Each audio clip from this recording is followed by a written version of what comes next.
Thank you for taking the time to meet with me and participate with this interview. The aim of this interview is to look at the approach that we're undertaking, the Agile approach for the Exams for Doctors project.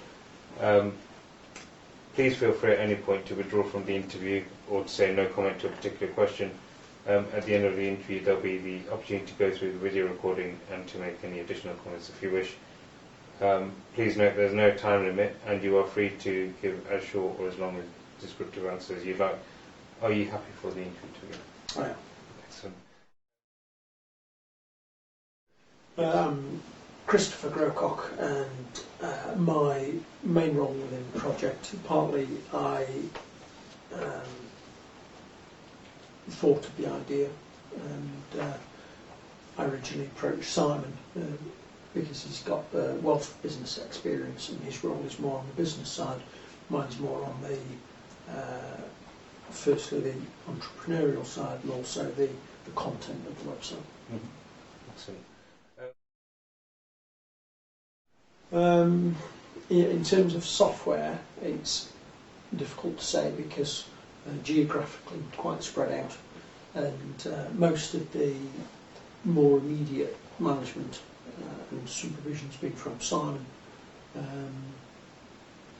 And so in terms of what software that's been delivered, I've not actually been to the meetings where we've looked at the prototype website. Going from what Simon said, he seems to be satisfied. We seem to be on track. We know strategically what we want to deliver and when we want to do it by, and we seem as if we're making steady progress towards that. So I would say I'm satisfied, although in terms of what I've actually seen, I'm limited in how much detail I can give you. Mm-hmm. I'd say potentially it has been a little bit slower than I expected, but I'm not particularly agitated by that.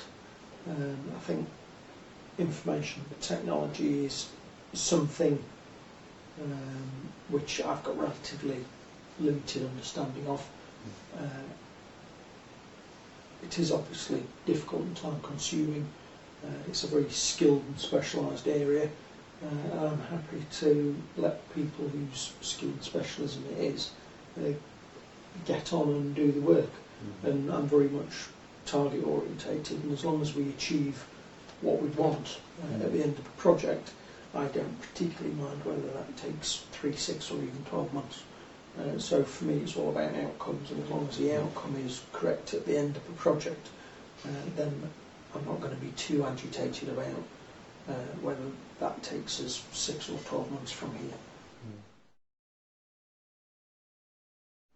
I think if this was the sole project in my life, or if this was going to be my potential living, then I would want things to be going faster than they are. In terms of generation of content, which is going to be my main future role, and perhaps moderation of questions that are going to be put online, moderation of forums, etc. Then, in a sense, I haven't minded that things have taken 3 or 6 months longer than I expected, because I've been busy with other projects, and in a sense it means that I've deferred my workload. In terms of the way we see generation of content developing, the next big step is going to be taken once we've got a viable website that potentially medical schools could look at. And one way I'm hoping to generate content is write to medical schools and ask them to look at our website, compare us with the competitors, and offer medical students free access in return for questions from the medical schools, from the existing exam bank, or from recently retired questions. Excellent. I think so. I think it's been a interesting project. I think it's been gone about in a sensible way. It has been done more as an academic project, I think, than perhaps as a business project. It's not the sort of thing where we've invested £15,000, gone to a web developer and said, we want this and we want it done in a month, and they've taken that job on for a set fee. It's been the sort of thing where we've met, we've changed things, we've discussed things, we've bounced ideas off each other. And I think the process has been interesting. The contact I've had, I've enjoyed, I've found it interesting. And yeah, as long as we deliver a viable working website at the end of the process, I think it's been very valuable, it's been very interesting, and I've enjoyed my role in it. Excellent. I hope so. I think at times we've had gaps of up to 2 months between meetings, and at times communication has been by email, and there's been not much beyond that. But I think as long as everyone's working towards a common aim, then that doesn't have to be a problem. I think there are times when people need a lot of supervision, times when people don't. I think we're just entering a phase now where we're looking to develop the prototype website, and I think if Simon and I want to make sure that we end up with the sort of finished product that we want, then certainly at the minute we ought to be looking at meeting every 2 or at least every 4 weeks, so that we don't enter a process where a lot of work's done and we either end up with something that we don't want, or we come back to you and say we want changes made that may be time consuming for the development team. So I think over the next 2 months we're likely to need to meet on a much more regular basis. In terms of meetings up to now, as I've said, we've not been particularly regular for the last 3 to 6 months, but I don't think that has undermined the overall success of the project. So I think you've just got to accept that there are times when we need to meet more often than others. The main business member, I would say, is Simon, and my understanding is that he's been meeting reasonably regularly, and there's been additional telephone and email contact. From my point of view, my most common form of contact is either text or email. We've met, probably the last time I met you all was 6 to 8 weeks ago, and contact since then has been by email only. But I think we've at least flagged up the active issues or potential problems, and now we've had a face-to-face meeting tonight, we've straightened a lot of those out. So I think communication over the last 3 to 6 months has been adequate for what we want to achieve, and I think as long as communication is much more regular over the next 2 to 3 months, I would expect the project to proceed smoothly, and I would expect the finished product to be what we want it to be. Especially bearing in mind that new sort of milestone being start of 2013 to be a point where we've got an operating sort of prototype. Yeah. Okay. So do you think scheduling that in today has helped with customer satisfaction? Yeah, when Simon and I originally set the project up almost 12 months ago, we originally floated the idea of having a business capable of generating income within 12 months. Obviously we're almost 12 months down the line now, and we are, I think realistically, another 12 months away from generating income. That doesn't particularly bother me.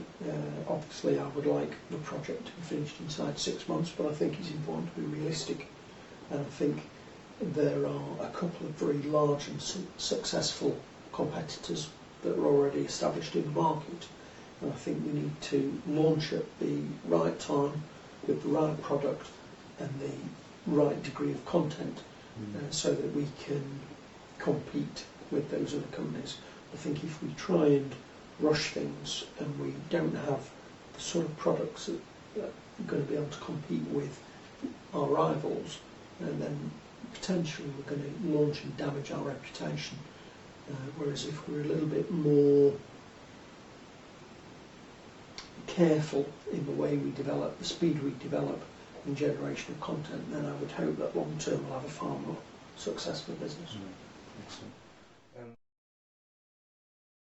In what sense?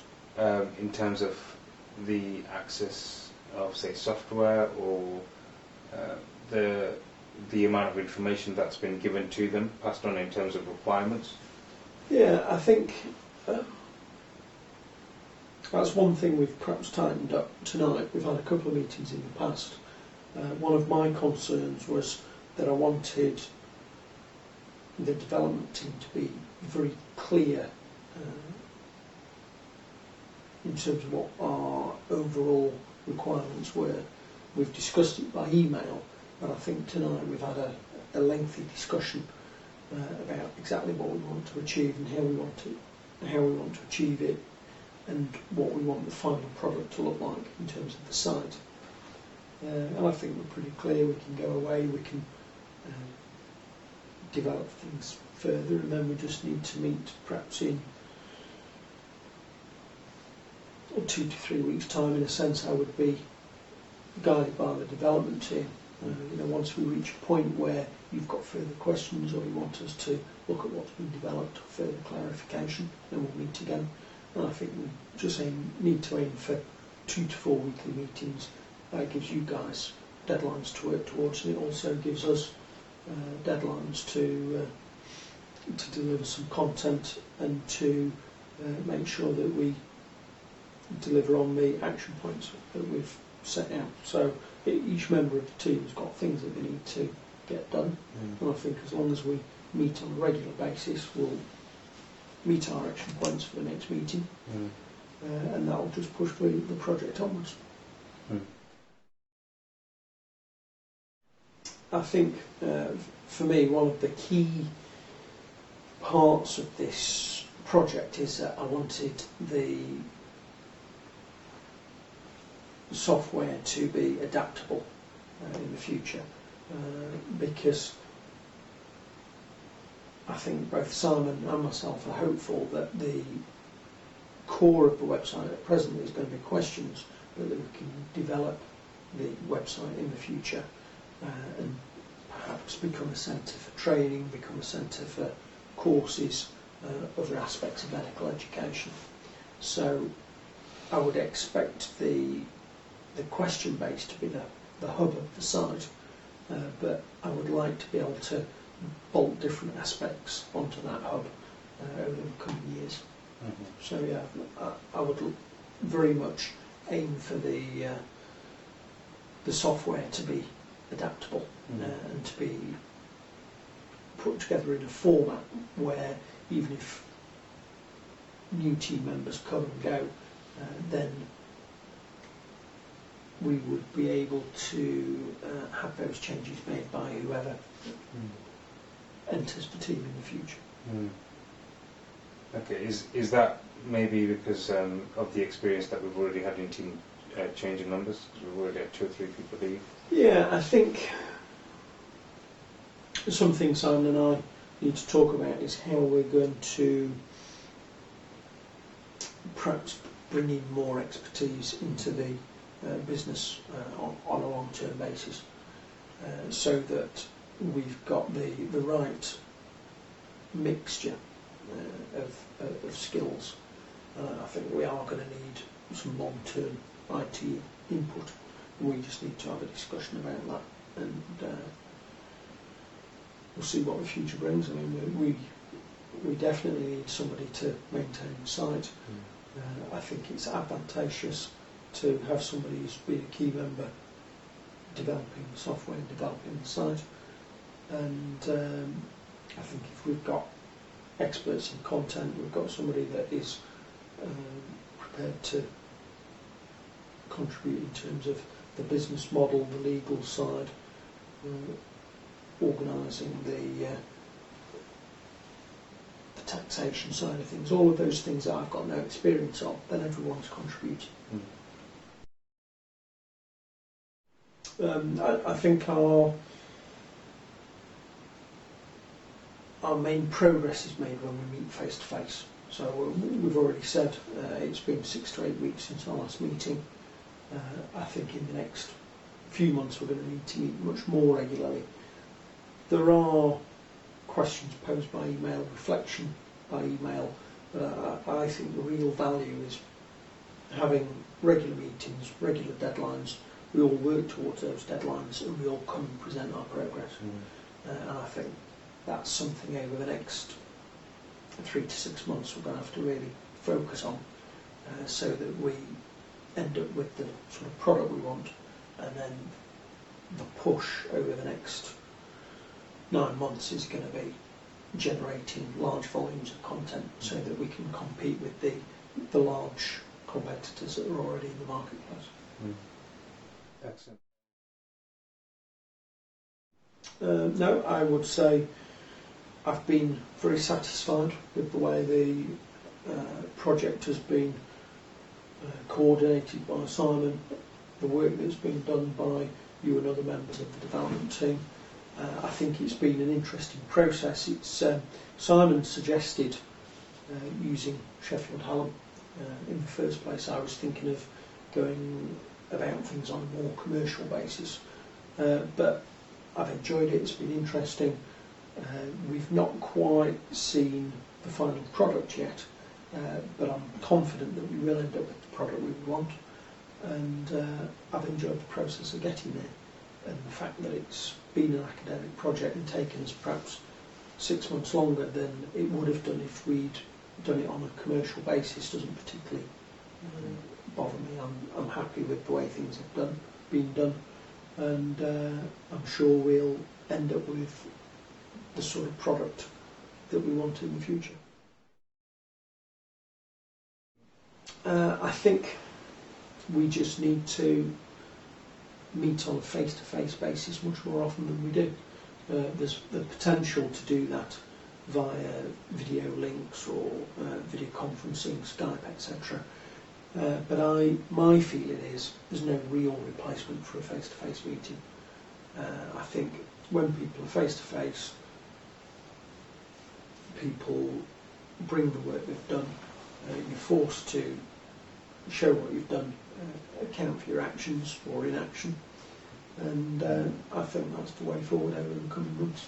I just think we need to make more effort to take the time to meet on a face-to-face basis on a more regular basis. Excellent. I think that's everything then. Thank you very much for those comments. Okay. Really appreciate it. Thank you very much. Thank you.